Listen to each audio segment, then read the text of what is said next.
One two online classes में आपका स्वागत है। हो चुका आगाज रन का युग बदलने की तैयारी, जीत उसी का होगा जिसका संघर्ष है जारी। देखिए मेरे प्यारे साथी, अगर जो आप लोग कोई भी गुणवत्ता से समझौता नहीं करना चाहते हैं तो ये चैनल आपका स्वागत करता है। अगर जो आप मेहनत करने के लिए तैयार हैं, आप लगता है कि आप जिंदगी में कुछ बड़ा कर सकते हैं, तो आपका स्वागत है वन टू ऑनलाइन क्लासेस में।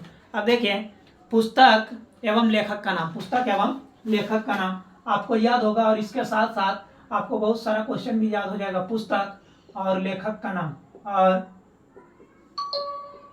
लेखक का नाम, पुस्तक और लेखक का नाम, पुस्तक और लेखक का नाम आपका।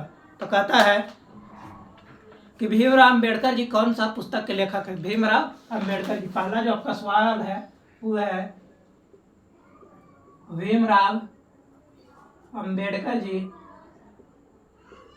भीमराव अंबेडकर जी कौन सा पुस्तक के लेखक है? कौन सा पुस्तक के लेखक है? कौन सा पुस्तक के लेखक है? क्या है? कौन सा पुस्तक के लेखक है? तो देखिए, पहला ऑप्शन आप याद रखिएगा, विश्व का दांत। क्या लिखिएगा? विश्व का दांत। क्या? विश्व का दांत। दूसरा ऑप्शन जो आपका है वो है नाखून क्यों बढ़ते हैं। दूसरा क्या है? नाखून क्यों बढ़ते हैं। नाखून क्यों बढ़ते हैं? नाखून क्यों बढ़ते हैं? नाखून क्यों बढ़ते हैं। और तीसरा आपका है नागरी लिपि। क्या है? नागरी लिपि। क्या है आपका? नागरी लिपि। और चौथा जो आपका है वो है श्रम विभाजन और जाति प्रथा। श्रम विभाजन और जाति प्रथा और जाति प्रथा। श्रम विभाजन और जाति प्रथा। क्या है? श्रम विभाजन और जाति प्रथा। तो आप देखिए, याद रखिएगा भीमराव अम्बेडकर जी कौन सा पुस्तक के लेखक है। तो ये आपको रखिएगा, विश्व का दांत, नाखून।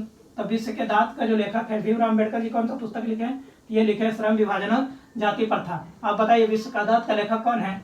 नलिन विलोचन शर्मा। नलिन विलोचन शर्मा जी। कौन है? नलिन विलोचन शर्मा जी। अब नलिन विलोचन शर्मा जी का जन्म का बात कर ले 1916 ईस्वी में होता है पटना बदरघाट में। 1961 में इनके क्या होता है? मृत्यु हो जाता है। क्या होता है? इनका मृत्यु हो जाता है। क्या हो जाता है? मृत्यु हो जाता है। तो ये आप बात याद रखिएगा, क्या हो जाता है? देखिए, मृत्यु हो जाता है। 1916 में नलिन विलोचन शर्मा जी का जन्म होता है कहाँ? पटना बदरघाट में। अब यहाँ बात आता है 1916 का, जो आप आ गए तो थोड़ा सा और देख लीजिएगा। 1916 में जो है आपका रंपा विद्रोह होता है। क्या होता है? रंपा विद्रोह होता है। यहाँ पर चलिए तो और एक चीज आपको बता दें, 1914 से 1918 में प्रथम विश्व युद्ध होता है। क्या होता है आपका? प्रथम। हिस्ट्री का क्वेश्चन थोड़ा देखिए याद करते जाइएगा। प्रथम विश्व युद्ध होता है। क्या होता है? प्रथम विश्व युद्ध होता है। इसमें क्या होता है? 37 देश भाग लेते हैं। कितने देश? 37 देश भाग लेते हैं। अब यहाँ आपको और अगर जो थोड़ा कुछ बता दें तो 1916, 1961, चलिए तो अब आपको इसमें तो और बताना है, लेकिन चलिए आगे बता देंगे। 1917 में क्या होता है? बोल्शेविक क्रांति होता है। क्या होता है? बोल्शेविक क्रांति। क्या होगा आपको? बोल्शेविक क्रांति होता है। क्या होता है? बोल्शेविक क्रांति होता है। नाखून क्यों बढ़ते हैं के लेखक हैं हजारी प्रसाद द्विवेदी। कौन है? हजारी प्रसाद द्विवेदी। कौन है? हजारी प्रसाद द्विवेदी जी। हजारी प्रसाद द्विवेदी। देखिए, दो चार आदमी का आप नागरी लिपि का लेखक हैं गुणाकर मूले। कौन है? गुणाकर मूले जी। कौन है आपका? गुणाकर मूले जी। कौन है? गुणाकर मूले जी। श्रम विभाजन किनका? भीमराव अंबेडकर जी। चलिए, भीमराव अंबेडकर जी के बारे में बता दें आपको थोड़ा सा। इनका जन्म हुआ था 14 अप्रैल 1891 ईस्वी में महू मध्य प्रदेश में। कहाँ हुआ था? महू मध्य प्रदेश में। मध्य प्रदेश में, महू मध्य प्रदेश में। मध्य प्रदेश को वनों का राज्य कहा जाता है। क्या कहा जाता है? वनों का राज्य कहा जाता है। क्या कहा जाता है आपका? वनों का राज्य कहा जाता है। क्या कहा जाता है आपका? वनों का राज्य कहा जाता है मध्य प्रदेश को। अब ये बात आता है कि मध्य प्रदेश आ गया, पश्चिम बंगाल याद रखिएगा। सुंदरवन डेल्टा का है पश्चिम बंगाल में। अब चलिए, भीमराव अम्बेडकर जी कब मर गए? 1956 ईस्वी में भीमराव अम्बेडकर जी मर जाते हैं। कब? 1956 ईस्वी में मर जाते हैं। और उनका जो समाधि स्थल है वो कहाँ है आपका? महाराष्ट्र में। कहाँ है? महाराष्ट्र। अब भीमराव अम्बेडकर जी कहा जाता है 1916 में ही क्या किए हैं? पीएचडी किए हैं। 1916 में ही क्या किया था भीमराव अम्बेडकर जी? पीएचडी किए। क्या किए? भीमराव अम्बेडकर जी पीएचडी किए। अब 1936 में भीमराव अम्बेडकर जी लाहौर में अधिवेशन में गए थे। वहां पर क्या किए थे? भाषण दिए थे। ठीक है, लाहौर अधिवेशन में गए थे। कब? 1936 में, 1936। चलिए तो आपको यहाँ पर और बता दें 1939 से 1945 में द्वितीय विश्व युद्ध हुआ था। और कब हुआ था, मतलब कि कितना देश भाग लिया था उसमें, 61 देश आपका भाग लिया था। कितना देश, उसमें दो वो था, एक मित्र राष्ट्र और एक धुरी राष्ट्र। आपको बताएंगे जब हिस्ट्री पूरा पढ़ाया जाएगा तो अच्छी तरह से। दूसरा क्वेश्चन है आपका, नलिन बिलोचन शर्मा, नलिन बिलोचन शर्मा जी कौन सा पुस्तक के लेखक हैं, कौन सा पुस्तक के लेखक हैं, कौन सा पुस्तक के लेखक हैं, कौन सा पुस्तक के लेखक हैं, कौन सा पुस्तक के लेखक हैं। तो अब ये देखिए आपको बताइएगा कौन सा पुस्तक के लेखक हैं। पहला आपको देते हैं ऑप्शन भारत माता, कौन, भारत माता। दूसरा आपका ऑप्शन देते हैं स्वदेशी, क्या देते हैं, स्वदेशी। तीसरा आपका ऑप्शन है विश्व का दांत, क्या है आपका, विश्व का दांत, विश्व का दांत। और ये आपका जो चौथा ऑप्शन है वो आपका है नाखून क्यों बढ़ते हैं, क्या है, नाखून क्यों बढ़ते हैं, नाखून क्यों बढ़ते। देखिए हम बोले तो आपको याद करा देंगे, टेंशन ना लीजिए, नाखून क्यों बढ़ते। देखें तो बोले तो आपको उसके साथ भारत माता का जो लेखक है वो है सुमित्रा नंदन पंत जी। कौन है, सुमित्रा नंदन पंत जी। लेकिन पहले पढ़िएगा नलिन बिलोचन शर्मा जी का पुस्तक का नाम क्या है, विश्व का दांत। अब देखिए आपको याद रखने का एक तरीका बताते हैं। विष पीने से क्या होता है, आदमी नीला पड़ जाता है, विष पीने से क्या होता है, इंसान नीला पड़ जाता है। इसका लेखक क्या है, नलिन बिलोचन शर्मा। अब आता स्वदेशी, भारत माता का कौन, सुमित्रा नंदन पंत, कौन, नंदन पंत, क्या है, सुमित्रा नंदन पंत। स्वदेशी का प्रेम घन, स्वदेशी का प्रेम घन आपका कौन, प्रेम घन। नाखून क्यों बढ़ते हैं, हजारी प्रसाद। हजारों साल से क्या आ रहा है, नाखून चलते आ रहा है, मतलब ये बढ़ता है, ये क्या है, निर्लज है, क्या निर्लज है। ऐसे पांचवी विरीति भी लेखक कहा है। नाखून क्यों बढ़ते हैं, हजारी प्रसाद द्विवेदी, हजारी प्रसाद द्विवेदी। कौन लेखक है, हजारी प्रसाद द्विवेदी जी। कौन है, हजारी प्रसाद द्विवेदी जी। जब यहाँ तक आपको क्लियर हुआ तो फिर आपको बता दें नलिन बिलोचन शर्मा जी का जन्म कब हुआ था, 1916 में। कहाँ, पटना बदरघाट में। और मरे कब, 1961 में। ठीक है, तो एक दो का डेट वर्थ याद रख लीजिएगा थोड़ा। ऐसे तो डेट ऑफ बर्थ थोड़ा याद रखना डिफिकल्ट होता है, लेकिन फिर भी आपको एक दिन डेट ऑफ बर्थ का ही लेंगे क्लास, ठीक है, टेंशन ना लीजिए। तीसरा सवाल है आपका, अमरकांत जी कौन सा पुस्तक के लेखक हैं, अमरकांत जी कौन सा पुस्तक के लेखक हैं, कौन सा पुस्तक के लेखक हैं, क्या है, कौन सा पुस्तक के लेखक हैं, कौन सा पुस्तक के लेखक हैं। तो देखिए पहला आपका जो ऑप्शन है वो हो जाएगा बहादुर, कौन हो जाएगा, बहादुर, ठीक है ना।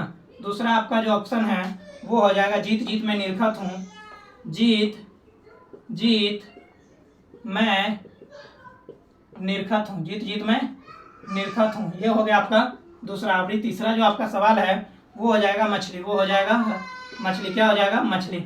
आपका जो चौथा सवाल है वो आपका हो जाएगा शिक्षा और संस्कृति, क्या हो जाएगा, शिक्षा और संस्कृति, शिक्षा और संस्कृति, शिक्षा और संस्कृति, क्या हो जाएगा, शिक्षा और संस्कृति। चलिए तो आपका जो इसमें राइट आंसर हो जाएगा आपका अमरकांत का बहादुर। बहादुर का पूरा जो नाम था आपका दिल बहादुर था। बहादुर का पूरा नाम क्या था, दिल बहादुर था। ये बेचारा नेपाल का रहने वाला था। कहाँ का रहने वाला था, नेपाल का रहने वाला था। जीत जीत मैं निरखत हूँ का लेखक है पंडित बिरजू महाराज। कौन है, पंडित बिरजू महाराज। कौन है आपका, पंडित बिरजू महाराज। कौन है, पंडित बिरजू महाराज।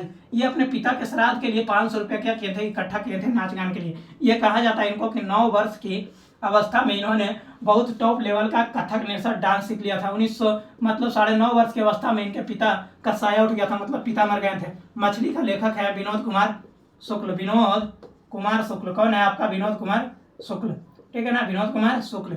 यहाँ शिक्षा और संस्कृति के लिखे हैं महात्मा गांधी। कौन लिखे हैं, महात्मा गांधी। अब चलिए महात्मा गांधी का 2 और पुस्तक याद रखिएगा जो हमेशा पूछा जाता है। एक है हरिजन पत्रिका, हरिजन पत्रिका आपका, एक क्या है, हरिजन पत्रिका। और दूसरा महात्मा गांधी का पुस्तक है यंग इंडिया, यंग इंडिया। यहाँ पर बात आता है, अगर जो यंग यूरोप आपसे पूछ गए, यंग यूरोप आपसे पूछ गए तो यंग यूरोप का पुस्तक जो है आपका वो लिखा है मेजनी ने। क्या लिखा है, मेजनी। और मेजनी कहा जाता है कि इटली का बड़ा ही अच्छा व्यक्ति था। कार्बोनरी का स्थापना भी कौन करता है, मेजनी आपका करता है। ये बात याद रखिएगा। चलिए आपका चौथा जो सवाल है वो आपको आते हैं कि गुणाकर मूले जी कौन सा पुस्तक के लेखक है। कौन, गुणाकर मूले जी कौन सा पुस्तक के लेखक है। तो देखिए आप याद रखिएगा कि गुणाकर मूले जी, चौथा सवाल क्या आपका है, गुणाकर मूले जी गुणाकर मूले जी कौन सा पुस्तक के लेखक है? कौन सा पुस्तक के लेखक हैं? कौन सा पुस्तक के लेखक हैं? कौन सा पुस्तक के लेखक हैं? तो ये आपका हो गया पहला आविन्यो। क्या हो गया आपका? आविन्यो। क्या हो गया आपका? आविन्यो। तो आविन्यो। और दूसरा जो है आपका परंपरा का मूल्यांकन। परंपरा का मूल्यांकन। परंपरा का मूल्यांकन। परंपरा का मूल्यांकन। और जो आपका तीसरा सवाल है वो आपका है भारत से हम क्या सीखे? भारत से हम क्या सीखे? भारत से हम क्या सीखे? भारत से हम क्या सीखे? और जो आपका चौथा सवाल है वो आपका है नागरी लिपि। नागरी लिपि क्या है? नागरी लिपि। तो इसका जो राइट आंसर है वो आपका हो जाएगा नागरी लिपि। आविन्यो का लेखक जो आपका है अशोक वाजपेयी है। कौन है? अशोक वाजपेयी। यहाँ पर देखिएगा थोड़ा सा आविन्यो के आप लोग खुद लिख दीजिएगा कमेंट में कि कौन लेखक है, क्योंकि हमको देखिए यहाँ पर याद नहीं आ रहा। परंपरा का मूल्यांकन जो है वो है आपका रामविलास शर्मा जी। कौन है? रामविलास शर्मा जी। रामविलास शर्मा जी। रामविलास शर्मा जी लेखक है। कौन है? रामविलास शर्मा। भारत से हम क्या सीखे? ये आपका है मैक्स मूलर जी। कौन है? Max Muller. अब मैक्स मूलर जी कहाँ के थे? जर्मनी के थे। जर्मनी के थे। कहाँ के थे? जर्मनी के। कहता है कि मैक्स मूलर जी जर्मनी के थे और ये जो आपका है ये पुस्तक लिखे हैं मेघदूत को क्या किया है? जर्मनी भाषा में ट्रांसलेट किया है। लेकिन मेघदूत वास्तविक में किसका पुस्तक है? कालिदास का। किसका? कालिदास का। किसका है आपका? कालिदास का। ठीक है ना? कालिदास का। चलिए जय हिंद मेरे प्यारे साथियों, मैं मिलूंगा आपको अगले वीडियो में। ठीक है, थैंक्स।